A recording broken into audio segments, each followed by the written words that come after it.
call this meeting to order. Please rise for the Pledge of Allegiance. I pledge allegiance to the flag of the United States of America and to the republic for which it stands, one nation under God, indivisible, with liberty and justice for all.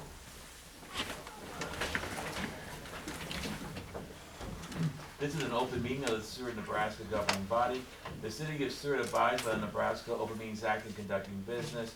A copy of the Nebraska Open Meetings Act is displayed on the north wall of this meeting room facility as required. Disclosure of the meeting recording process is posted in the meeting room. A participant sign-in sheet is available for use by any citizen addressing the council. Presenters shall approach the podium, state their name and address for the clerk's record, and are asked to limit remarks to 5 minutes. All remarks should be directed to the mayor, who shall determine by whom any appropriate response shall be made. The city of Seward reserves the right to adjust the order of items on this agenda if necessary, and may elect to take action on any of the items listed. Please call the roll. Taylor. Here. Coulterman. Here. Streisand. Here. Tanias. Here. Singleton. Here. Morgan. Here. Miller. Here. Wilkin. Here. All right, the first 8 items of this evening's agenda make up the consent agenda. Move to approve. Second. We have a motion and a second. Is there any further discussion? Seeing none, please register your votes. Please display the votes. Voting in favor: Wilkin, Kaler, Tanias, Coulterman, Miller, Singleton, Streisand, Morgan, 8-0. All right, for the public hearings, we're actually going to flip the order here, so we'll do the second item first.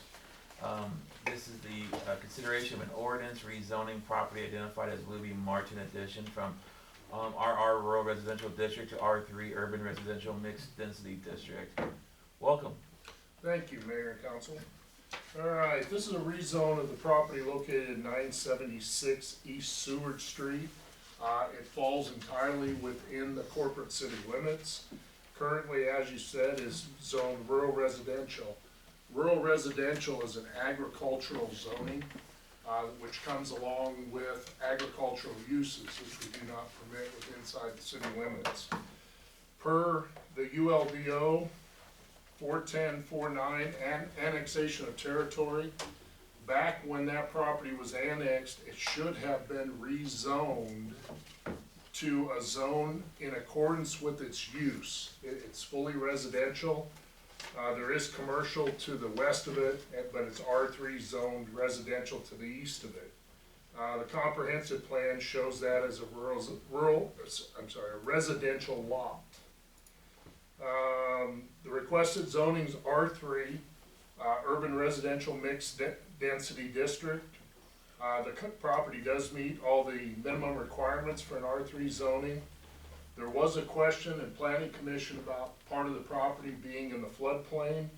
The house and the buildings themselves are not in the floodplain. And once the Planning Commission heard that, it was unanimous 6-0 to go ahead and rezone it R3. Any questions? Which part is under the flood? Southern? Most of the west part of that lot is Oh, in west. floodplain, Okay. yeah. I think there was a map in there. Yeah, I know. Yeah. Any other questions or comments for Tim? It is the public hearing, so we'll open up the public comment portion of the public hearing. Would anyone from the public wish to comment on item number 2 of the public hearings? Seeing no one, then I'll close the public comment portion of the public hearing and return discussion to the council for any further comments or questions. Otherwise, I'd ask someone to introduce the ordinance. I'll introduce it. Second. Okay.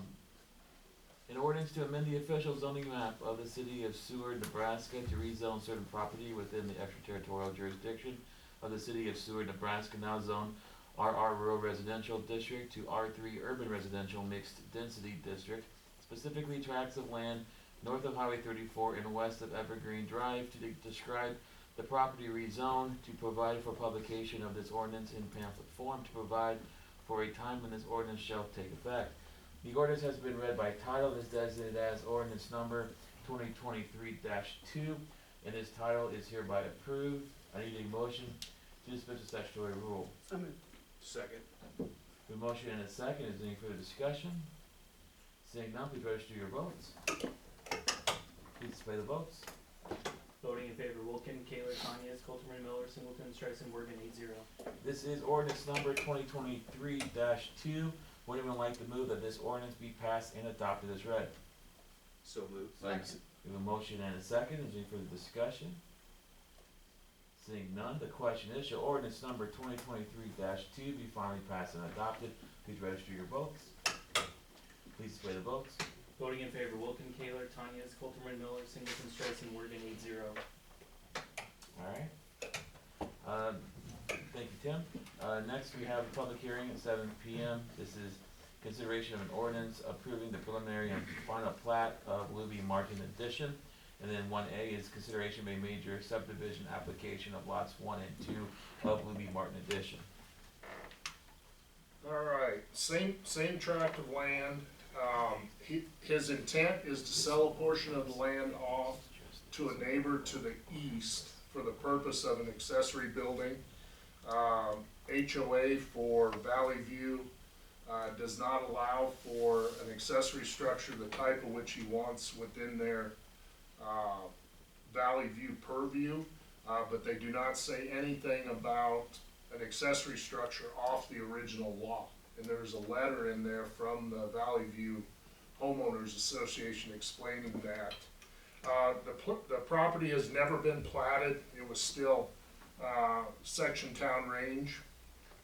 So what we did is we went ahead and platted it into 2 conforming R3 lots that meet minimums. The only question that came up from planning commission was access to the property, being to the back of both those properties.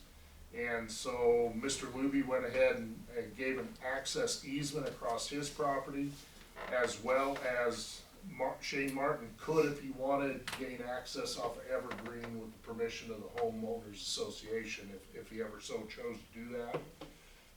There was a question on the maximum size of building that would be allowed, because again, the HOA doesn't allow a building of 900 square feet, and that is the maximum by City of Seward code, is 900 square feet.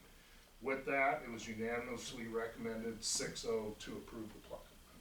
Thanks, Tim. Any questions or comments from the council? We'll do the ordinance first, and then we'll come back with a motion on 1A, just to kind of telegraph where we're going with this. But for now, I can open up the public comment portion of the public hearing, to see if anyone from the public would like to comment on item number 1. Seeing no one wishing to comment, I will close the public comment portion of the public hearing and return discussion to the council. Any other questions or comments regarding item number 1? If not, you're welcome to introduce the ordinance. I'll introduce the ordinance. Right, the ordinance, an ordinance to approve the plat entitled Luby Martin Addition, a plat of land located in the southeast 1/4 of section 21 and in the southwest 1/4 of section 22, all in township 11 north, range 3 east of the 6 p.m. Seward County, Nebraska, as hereinafter set forth, to provide for publication of this ordinance in pamphlet form, to provide for a time when this ordinance shall take effect. The ordinance has been read by title and is designated as ordinance number 2023-3, and the title is hereby approved. I need a motion to dispense with statutory rule. So moved. Second. I have a motion and a second. Is there any further discussion? Seeing none, please register your votes. Please display the votes. Voting in favor, Wilken, Kaler, Tanya, Coulterman, Miller, Singleton, Streisand, Morgan, 8-0. Again, this is ordinance number 2023-3. Would anyone like to move that this ordinance be passed and adopted as read? So moved. Second. Motion and a second. Is there any further discussion? Seeing none, the question is, shall ordinance number 2023-3 be finally passed and adopted? Please register your votes. Please display the votes. Voting in favor, Wilken, Kaler, Tanya, Coulterman, Miller, Singleton, Streisand, Morgan, 8-0. All right, next we move to administrative items. Thank you, Tim. Consideration of a resolution adjusting recreation fees, increasing fees for use of the Seward Community Golf Course and Blue Valley Campground. Bob Core, you wanna take this? Yeah, I'll take this. Welcome. We met with the Park and Rec Board on the 9th of January and went over, looking at the golf course fees. We hadn't done anything with the golf course since we took over in 2015. And a couple of the members on the board, Mr. Clocky and Mr. Burhoop, who are have been members and coaches out there. The discussion with them and everybody else was they were in favor of increasing the wages or the fees out there to offset some of the costs over since 2015. They thought everything looked fair. We're still at a very competitive fee out there. I think it was like 5%. Really didn't do a whole lot. 9 holes went from $26 to $29. So it wasn't a big jump, but they thought it was very reasonable. The campground,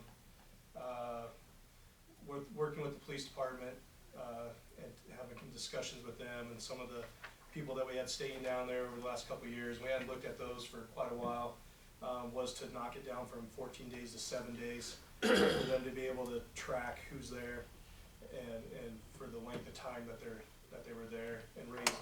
And our fees went up, I believe it was like $15 to $25 just to stay looking at some other places, other towns our size, and what they were doing. We were pretty low compared to other places. So that's where our numbers came for with those price increases and stuff. And with us opening another campground behind the fourplex for the ball season and talking to people, they thought that was a pretty reasonable rate, $25 with utilities and stuff for a night. So What is that one gonna be called? I don't know, probably Plum Creek Campground or something, since it's in that Plum Creek Park area. I don't know, we really haven't decided what we're gonna call it yet. But I'm guessing it could be, part of the sports complex. I thought maybe I missed that, so. No. Might name it after the mayor. Makes sense. No. I don't even have a smart like thing to say. I'm gonna let that go. Alright. Thanks, Bob. Anything else?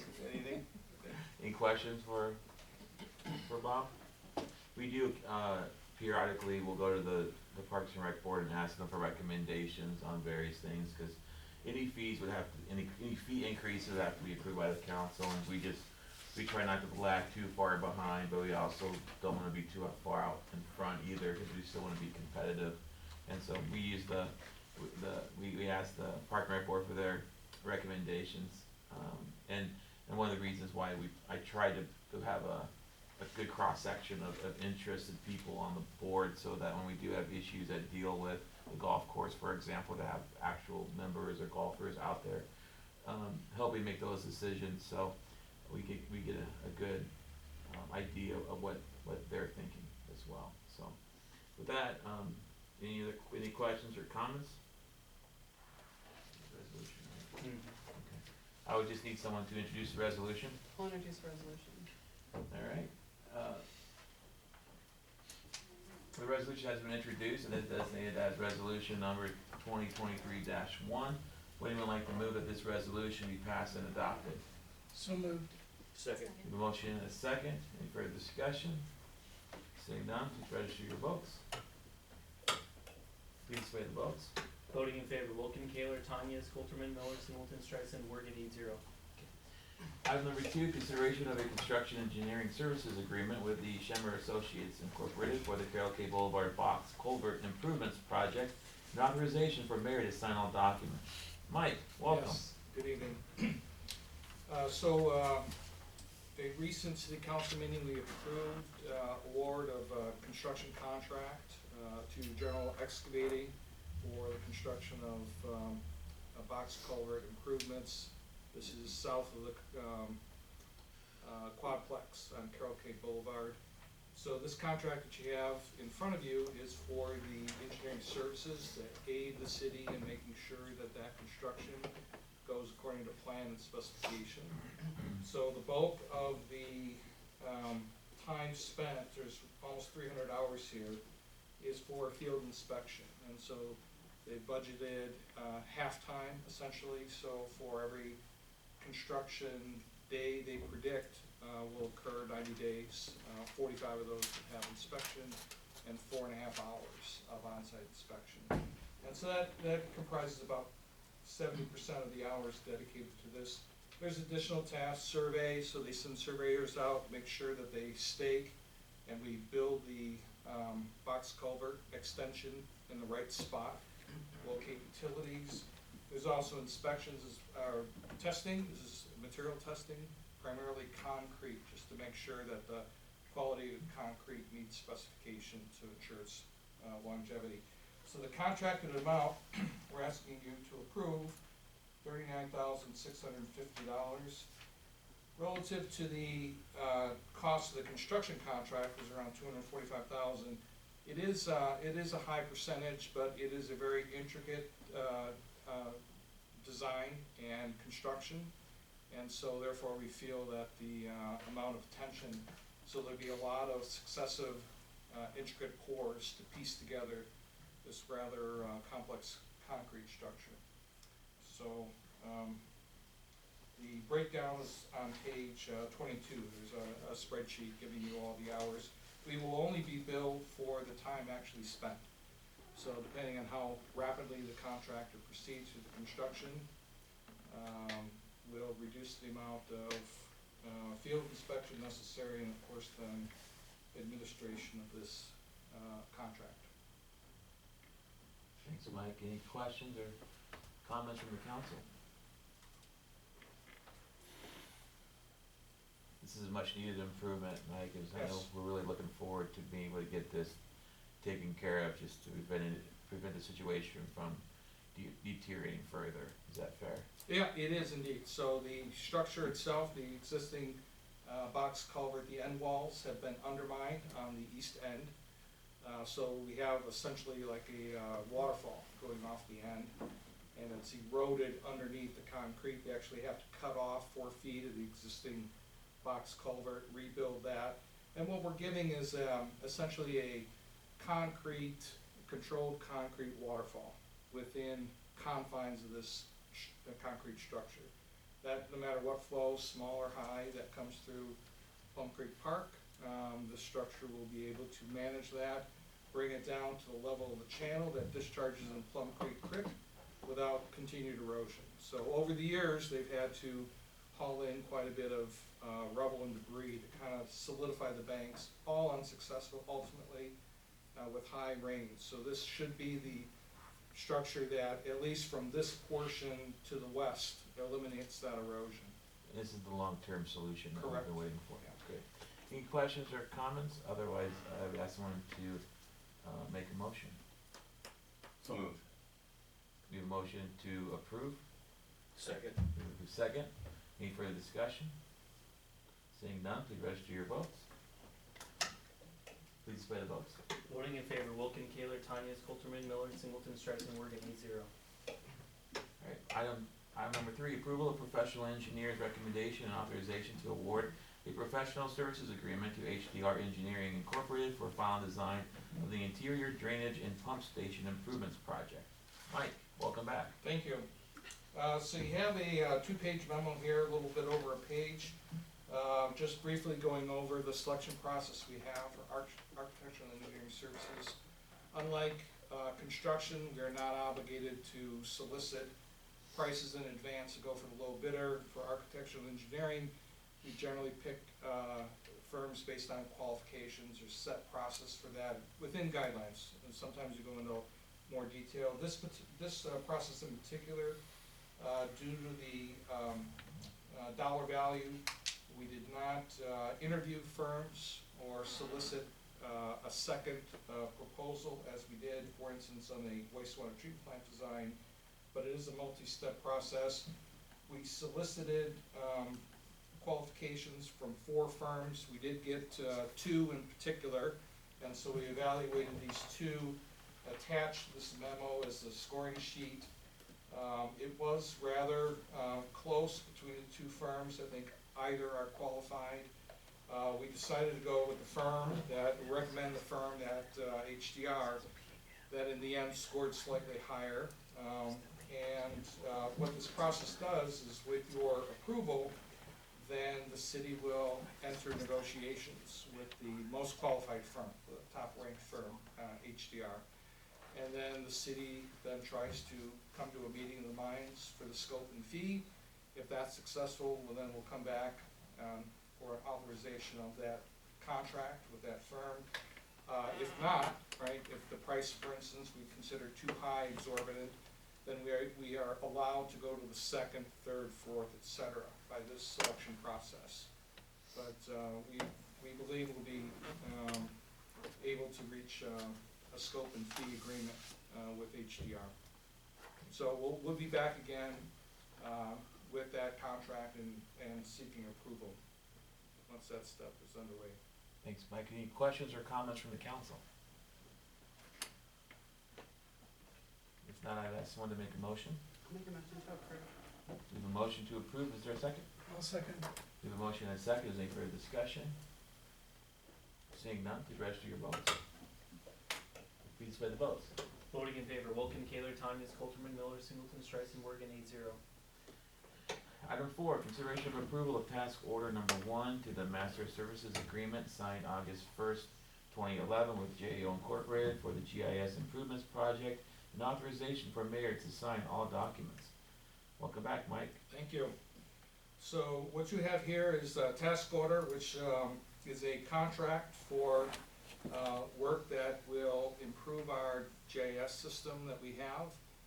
We're planning to shift from our current provider, G-Works, to another provider, Esri.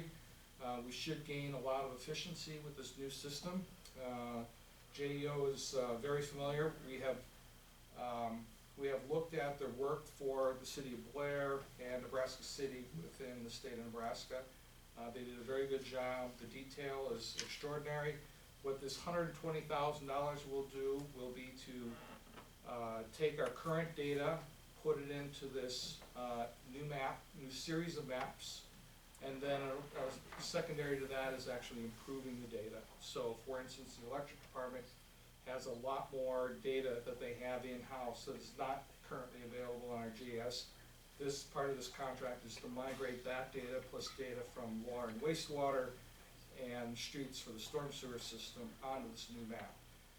We will ultimately be able to see cracks in the road. We'll be able to see where valve boxes are, where hydrants are, where transformers are at, and be able to see that from anywhere our desks. Our employees, staff will be able to see it from iPads in the field, so it should prevent them from having to go in back to the office, pull the binder off the shelf, page through it, find the information. Should be instantly available as one example. So we will have both visible ground level assets, the city has infrastructure assets, combined with the underground assets that we cannot see within a 3-inch tolerance. And so through all of our infrastructure projects, this should allow us to more accurately predict where those things are, reduce the cost of construction, reduce the impacts from mistakes made, as an example, and just allow us to operate more efficiently with the staff that we have. Thanks, Mike. Any questions or comments from the council? Yes, Matt? Is there a timing concern with the water department head coming on as far as with the implementing the interviews part of it, to have them be part of the process? I don't think with that one specifically. I think the guys that we have now can participate with, like Gary. Yeah, I guess I meant it more as, would it be helpful for them to be hired in their position and stuff, to not miss out on this opportunity? Oh, I mean, we're up to the. I mean, So we we're in the second year where we have taken the 4 departments, streets, water, wastewater, and electric. And 30,000 per department this year is the 120,000. We had, I think, 7,500 or 15,000 per department last year.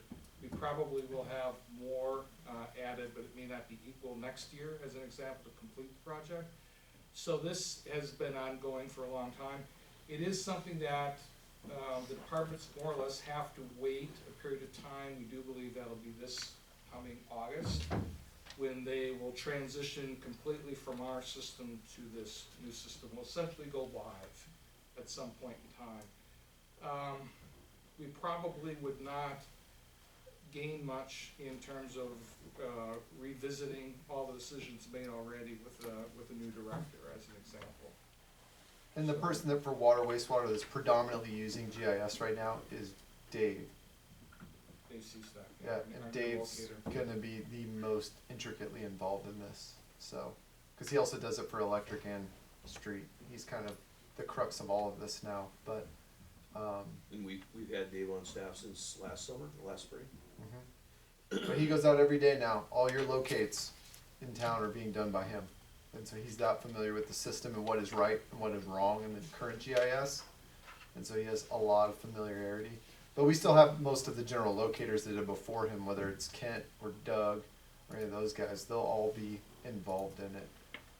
I would say when we did this with Tim, when he was here, it wasn't too intricate because they've kind of already identified what points and what references or metadata that you attach to it. Like, hey, I want to identify every or every wastewater manhole, but I want to know the depth, I know the radii, I want to know the construction, is it brick, is it concrete, is it this, and you know, whatever other pertinent information. So, and Dave's doing all kinds of incredible stuff. He's going through and tagging up and digitizing. We have maps of all the services. He's putting all those together, and so at some point in time, he'll be able to like match that digital data with the GIS system, so you can literally click on an address and he can pull up the hand-drawn map that shows how the service line was put into the because that's how they do it. They don't mark it in a GIS system from 100 years ago, but we have a map that shows every one of your houses and how we think or how it was installed to do the service lines, and that's how they figure it out when they're standing out there. So when the inspection is done by our staff, when a new house is built, they take some data down, they draw a handwritten map, and then that goes back and it's put in a binder, based on that lot ID, and tied to an address, so they will have that essentially at their fingertips. Yep. So the accuracy is important. One of the Achilles' heels is accuracy, so the current system is not very accurate, they know it, so they go to these secondary sources now, back of the wastewater plant, so that so they know what they're looking at. So this should take that information, roll it in, and then be instantly available on an iPad, you know, sitting in the truck cab, you know, rather than a trip back. The other thing this allows us to do, David Seastack will have the ability to actually edit. So as he's doing locates now, he's like, well, the line isn't actually here, it's 6 feet over here, and I've found that. Right now, there's been no way to capture that information and update our system. We have a very cumbersome system, we have to send in edits, and it's been literally weeks and months to try to get anything edited. And so they're understaffed, their current provider. So this, not only can we have JEO edit it for us, but we will have employees, myself being one, David being another, potentially Sarah Van Cura, a third person, Jared Hochstein, a fourth person, that I'll actually be empowered to actually move the stuff around to what they know to be accurate. And so that should help us over time make sure that the information stays updated. And the determination of what we know to be accurate isn't like because Dave found it over there, so he drew it where he thought it was over there. He'll actually have locators and a GIS locator with him as well when he's out doing locates, and he can go out and mark it and get the actual coordinates and the locations and the GIS information downloaded to his iPad, take it back to the shop. He'll have all his marks and he can draw it in the way it connects, and it's all there. And it's all accurate to the degree that our locator works. Do you know what Well, it's within 3 inches. 3 inches. There's different stands for Yep. different pieces of equipment, but ultimately everything will be within 3 inches. So it's quite remarkable, yes. Will the data be accessible by private citizens or contractors? Well, we restrict how much data we currently provide to them. So typically you have to have a city login to be able to access the wastewater system. Carl, you weren't able to see that. You had asked about yours in particular. Yeah. So the storm, anything buried as an example, all the electric, even though you can see half the electric that's above ground yourself, A lot of that is restricted. We haven't had discussions as to how much to make public, right? Particularly, usually you've got some security concerns, I was gonna say, especially it's like with the Homeland uptick in some of the Security stuff stuff. we've seen with different systems, that we're not just putting that information out generally to the public. You wouldn't. Because then you well, can identify certain elements of the structures where you're like, well, if I can do something to this, I can really do some damage and cause some issues if you're able to read some of that stuff. Now again, wastewater, you're gonna cause a big stinky mess, but we have to protect the water system because that is something we're putting specifically into our bodies, and then the electric system is just such a big support. If you can do some serious damage to that with our current timeframes for getting leads on stuff, if somebody created some damage to a big substation or something, we'd be in a world of hurt, so.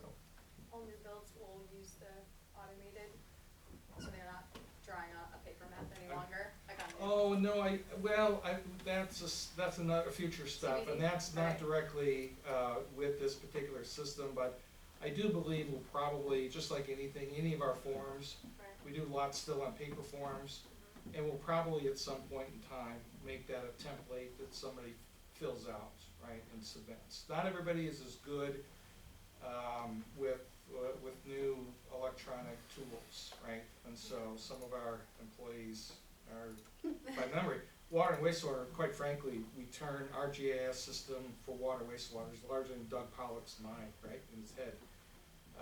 You know, Doug's not young, and so of course we wanna capture as much as we can, and, you know, there's always attrition, and so you wanna make sure that the knowledge that everybody has individually then gets captured in a single system that we can preserve over time, so back up and have secure, so. So then there's the conversion to the new system maybe later this year, I think you mentioned, right, Correct. the old to the new.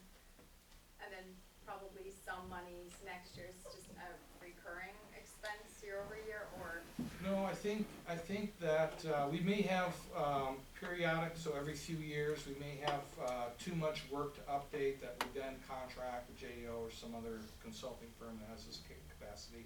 But I think after, we don't know exactly, 3-4 years, once they wade in, they start converting our data, which this contract is about, then they'll have a better sense of, so they think that perhaps, per department, it might be 50 to 90,000 to improve the data that we have. But we don't have a better sense, and probably different departments will have different amounts. Electric it has a lot more data and more documentation, so they're likely to be a little bit more expensive than the water, wastewater, or stormwater. Stormwater are probably the cheapest. We have the fewest miles of stormwater infrastructure. So that'll ultimately get balanced out per department, what their demand is. So I think as we go through the budgeting process this April and the approval process in June, July, and August, by that time we'll have a better sense of what we'll ask for the following year. We may go one more year to finish up, so that's kind of yet to come, so. And again, a lot of it is, we could potentially stop after the end of this, live with it, but again, we're falling short probably of what we would wanna be. So I think we kind of wanna aim for a particular quality and then decide that we're gonna live with that quality, have staff improve that over time, and then if we start to fall short because we don't have enough resources, then potentially hire somebody again to insert more hours that we have available, so. Thank you, Mike. Sure. Any other questions or comments from the council? If not, I'd ask someone to entertain a motion. I'll make a motion to approve. Second. We have a motion and a second. Is there any further discussion? Seeing none, please register your votes. Please declare the vote. Voting in favor, Wilken, Kaler, Tanya, Coulterman, Miller, Singleton, Streisand, Morgan, 8-0. Item number 5, consideration of an agreement with Sinclair Haley Architects to perform a city facility study and authorization for mayor to sign all documents. Correct. This is one that actually got started with our prior city engineer and myself, Jake Fasha. We met a few years ago, pre-COVID, with Sinclair Hilly, and we just never got this thing off the ground because of some other projects, and so we finally brought it back. It is in this budget year. What they're gonna do is take a look at some of our aged facilities, specifically City Hall, the municipal building. There'll be consideration for the street shop. And in the time that we've been discussing this, we've added the building over in the northeast corner of the Civic Center campus. That one, again, may be more transitional than it is permanent for the city offices, but it gives more options and reduces costs because we already own the facility versus renting somewhere else or bouncing back and forth. What they'll do is they'll help look at the workforce needs of the city, our ultimate goals. Again, I think our biggest one is we ultimately want to retain City Hall historically as our home. We did have a lot of offices over there for those. For you that have been around for years and years, you remember when the rec department was upstairs and the police department was in the back corner and everywhere else. We're truly utilizing probably 1/3 of that building now, and nothing on the second floor other than some minor storage even. And so ADA compliance and other things will be a concern, most likely that facility due to that incredible staircase in there. We will definitely need an elevator installation in that to utilize the second floor for public access. And so they're gonna go through and kind of just find the most efficient ways and options to utilize those systems. My hope and goal is between the building of the wellness center, potentially the moving of some of the public properties crew out towards that corner of the city long-term, which is part of our plan. And then potentially moving back everybody from the municipal building to City Hall. This is just potential. Again, that's not the final what will happen. We could utilize that, and then potentially this facility becomes obsolete, and we can sell it, put it back on the private market, and let somebody else utilize it. The other one is just noting that the street shop is very aged. It is not suitable for any of the needs of a modern street system with the equipment that they operate in there and the way that they have to stack things. We'll get a little bit of relief when the water tower comes down, but I mean, we're of the nature now, we need to have drive-through bays and some of those other things. And so consideration of options and location, it doesn't have to be in downtown. We don't have to roll out giant loaders from the middle of downtown and downtown traffic on busy business days. Maybe it's somewhere else similar to what the county or the state does, more in the industrial areas or commercial areas of town. But they'll take a look at that facility as well.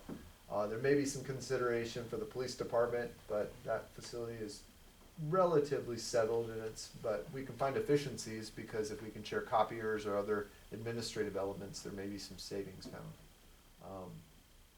And so they'll just go through it all, interview staff, try to determine what our needs are, or growth, and then again, the motif and the equipment, the technology, we kind of just need to move into a little bit of modernization, and they can help us make some recommendations on that.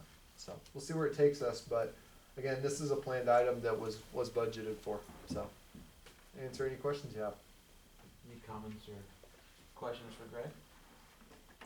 Otherwise, entertain a motion. So moved. Second. So we have a motion to approve and seconded. Yep. Any further discussion? Seeing none, please register your votes. Please display the votes. Voting in favor, Wilken, Kaler, Tanyas, Coulterman, Miller, Singleton, Streisand, Morgan, 8-0. Item 6, consideration to authorize the administration and the Civic Center Commission to begin implementation of a design-build process for renovations to the Civic Center. Correct. This is more of an update, and I know that Councilmember Kaler was at our most recent Civic Center Commission meeting that I was summoned to as well. And so one of the discussions was we continue to stall on the renovation of the Civic Center, and it is in serious need of modern upgrades, both HVAC, plumbing, electrical technology, finishes, but it also needs the ADA issue that has taken us years and we still haven't solved. A recommendation years ago was to utilize a design build contractor to come in and give you ideas and then ultimately see you through the finish line. And we did not have a mechanism in place at that time, and so it just kind of stalled out. In the meantime, we've had some tenant items going on back and forth to try and just figure out what the ultimate use will be. We also have the new facility potentially available to us. And so we felt like it was an appropriate time now with the new ordinance that was passed to utilize a design-build process and to have someone that's knowledgeable in contracting and renovation come in and just lead the process. Very similar to what you'll see with the Wellness Center, but design-build is you'll just have one group There are contractors that we know locally or in the region that do this all the time. And so we'll just put out essentially a letter of interest and then an RFP for that. And then Civic Center Commission will make a recommendation to the council on who they like, and we'll be off and running, but we can have somebody in there that is working from the design and construction standpoint and see the project through. And that's really what that needs. And so this is generally just kind of an update to you, and then, you know, answer questions and then give us permission to go forth, and then we'll bring back all the formal things. But we wanted to kind of give you an update, and I can, Councilmember Kaler, I don't know if there's anything you want to add, or if that's kind of the, so that's, but it was a unanimous recommendation by the committee. And so we wanted to bring that forward now and just kind of brief you on it and make sure that that's still an okay direction for the council, and then we'll start bringing the more formal elements. Not as time sensitive as like the wellness center and keeping that thing moving with grant funds, but we want to get this one rolling and started. So I can answer any questions you have about it. Any questions or comments from the council? Otherwise, I entertain a motion. I'll make a motion to approve. Second. The motion and a second, any further discussion? Seeing none, please register your votes.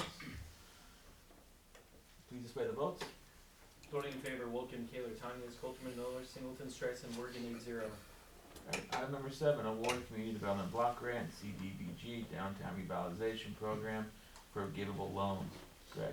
Yeah, we just have one on here, and this one actually was one that we had originally taken to LB 840 because we thought they were going to continue to have their problems and not be finished in a timely manner. Kudos to Kelly at Send for continuing to push this one through with SHPO, and so rather than using our local tax dollars, we brought it back and we're going to push it through because we got SHPO to sign off on it at the last minute, and that was her recommendation. This is just windows and awnings and things on the outside at essentially the H&R Block building. And so once all of the issues were kind of moved through and taken care of, we feel comfortable with this one, and this will kind of give a better shine to that building. So no other specific issues with this one. Any questions or comments for Greg? Sounds great. Do you just need a motion on A? Motion. Or can you Yep, just on A. Motion to approve. Second. So on 7A, we have a motion and a second to approve. Is there any further discussion? Seeing none, please register your votes. Please display the votes. Voting in favor, Wilkin, Kaler, Tanya, Coulterman, Miller, Singleton, Streisand, Morgan, 8-0. Alright, item 8, consideration of a short-term lease for William Henry School of the Arts to utilize the clubhouse of the Seward Community Golf Course. Greg? We were approached by Alexa at William Henry School of the Arts. They had purchased, somebody said the Panama building. There's like, you guys have so many names for this Columbus building. Federal Building. Columbus Federal. I just say the building that's been nothing since I've been here, that's by the Alps to the catty corner of the northeast. We're not calling it distillery because that never opens, so we don't get to give it that one. But they purchased that for both, correct Tim, for both residents and for occupation of their business, which was all approved. But they got hung up in their real estate processes with the fire marshal's office, and it was a very odd thing that we haven't run into before. Again, it's not unusual to get tied up with the fire marshal. The unusual element was the interpretation of a rule of whether you needed an alarm system or a full fire suppression system. And the state fire marshal issued one response after a lengthy period of time, and then rescinded that as they were beginning to fully implement their plan, and said, whoa, wait, stop, don't implement anything, don't do any building stuff. Then we don't know what this rule actually means. We're going to send it on to NFPA, which is the National Fire Prevention Association, who kind of recommends those general rules across the states and the nation. And so we've never run into that. Usually the determining factor is not NFPA. They don't actually have any jurisdiction or control over any of us. They just make recommendations, and then those are adjusted at the state level as they're approved, or the local level if we adopt them more specifically. And so they said, we're going to send this to NFPA and see what they think and what they would say. And we had never run into that we know of. in the time I've been here, and even in my time working with the code enforcement and building inspections 5 years prior, I'd never seen that, because again, they're not the ones enforcing it, the regulatory agency, which is Nebraska State Fire Marshal is. So they send it off, and, well, NFPA doesn't have any deadlines or is responsible to voters, so they just took as long as they felt like. And it really tied Alexa up, and she got her stuff crossed, so she can't utilize the building she purchased, and she can't utilize her building that she sold. The real estate wouldn't allow that in regards to how that transaction crossed. And so we were approached on this one for a short-term quick lease at the golf course clubhouse while it was not being in use. And so we talked amongst ourselves, we talked with Bob Core, we met with Adam and Cody, and set up essentially the building. I was actually out there today, set up the building so that it could accommodate this. We did have Alexa come out, she walked through it with Dan Kaler, the golf course superintendent, because he is still out there daily with the crew, where Cody, because of the seasonal nature, Cody's only out there once a week. And so Dan can be a contact on a regular basis. So we had them go through it, and she said, this will work fine for us, we'll just move tables and chairs, and we'll make it work, and this will be perfect. And so it's kind of just helping out that transition. And so golf, we pressed upon her, golf is what this facility is for, and when it's time to golf, whether you're ready to go or not, you're gonna have to go, because we gotta get started and do what needs to be done to prepare for our membership and our players. And so she was completely fine with that. That traditionally is not until March. So we feel like we have a comfortable 30-day period to try and get her to finish up. But the last thing, and I just heard from Alexa today too, they got confirmation from that NFPA thing on Thursday that they won't be able to build in their system and take occupancy until probably the first week in March or early March anyways. But they just heard that last week. So that's been resolved, but her conundrum continues. And so this is just kind of helping out a local business that got in a real snag that we've never seen before. Any questions or comments for Greg? Do you just need a motion to Well, approve? Yeah, Kelly had just a few. I just had a few minor updates to the lease agreement that I made it here at the last hour. Paragraph 1, the premises, I just, since we don't have an actual legal description of the leased premises, I just put as mutually agreed upon by the parties. Paragraph 5, just a typo from lessor to lessee as far as open to patrons.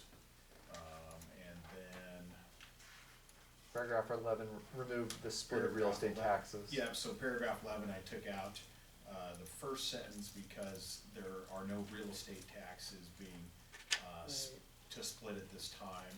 I left the last sentence, if for some reason the lessee was subject to any property taxes for their any personal property, that they would still be liable for that. So I'll make a motion to approve with, Well, let's Oh, first amend the agreement, right? I think you can just move to approve with my Okay. that's what I was changes. gonna do. So, Yes. you probably can't say what Kelly said, so you might need to, Okay, so going back you to think, make a motion to, approve as as, with the edits with that, the edits that the City legal attorney, counsel, whatever. city attorney provided. yeah, How's that? Second. as clunky as I could have come up with. Perfect. We're perfect. We have a motion, is there a second? Second. We have a motion and a second, is there any further discussion? Seeing none, please register your votes. Please display the votes. Voting in favor, Wilken, Kaler, Tanya, Colterman, Miller, Singleton, Streisand, Morgan, 8-0. Alright, item 9, this is an update on the wellness center. Greg? It's Snowmageddon this week, but tonight it's Wellness Center at Palooza.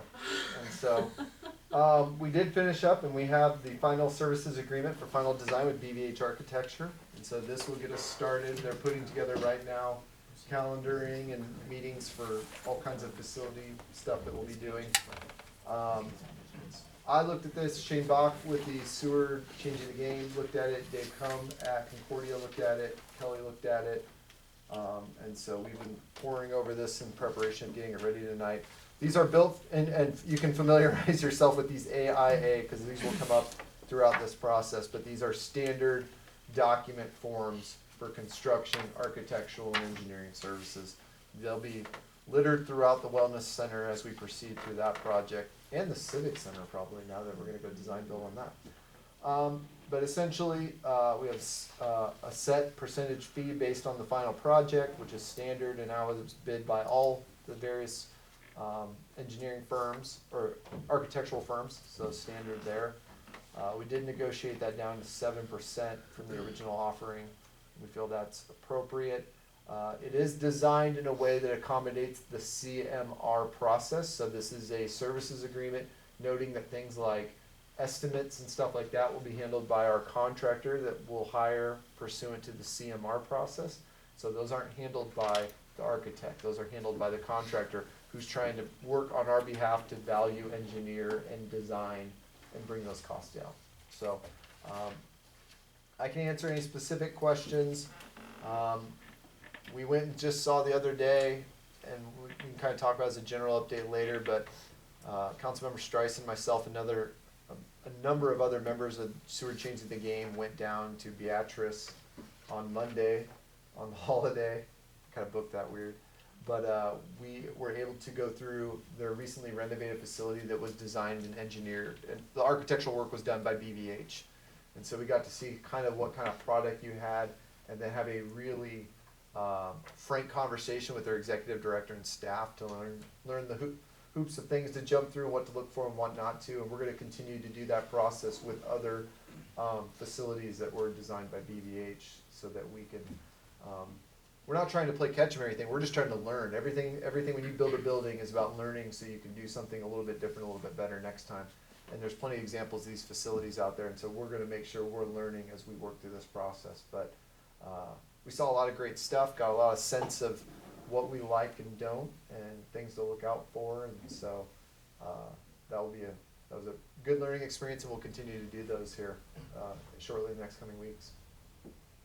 Any questions or comments for Greg?